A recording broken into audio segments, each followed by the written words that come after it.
உங்கள் தலையில் உள்ள ஆமென் முடி எல்லாம் எண்ணப்பட்டிருக்கிறது. இவ்வளவு நாள் தப்பா நினைச்சிட்டு இருந்திருக்கிறீங்க. சிங்கம் போல அப்படின்னா அவன் கர்ச்சித்து வந்துருவான் அப்படின்னா உங்க சூழ்நிலைகளை பார்க்கும்போது அப்படியே உங்களை விழுங்குறது போலதான் இருக்கும். அது விழுங்குறது போலதான் இருக்கும், உங்களை விழுங்காது. புரியல நினைக்கிறேன். ராமன் சொல்லுங்க பார்க்கலாம். உங்களை அழிக்கிறது போலதான் இருக்கும், நீங்க அழிந்து போகிறது போலதான் இருக்கும், உங்க வாழ்க்கையில நீங்க எழும்ப முடியாதது போலதான் இருக்கும். ஆனா நீங்க எழும்புவீர்கள். அது உங்களை அழிக்காது. அது உங்களை ஒன்றும் செய்ய முடியாது.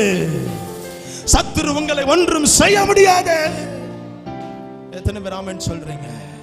அவன் சிங்கம் போலதான் அவன் கர்ச்சித்து வருவான் தேவ பிள்ளையே. ஆனா அவனால உங்களை விழுங்க முடியாது, அவனால உங்களை ஒன்றும் செய்ய முடியாது.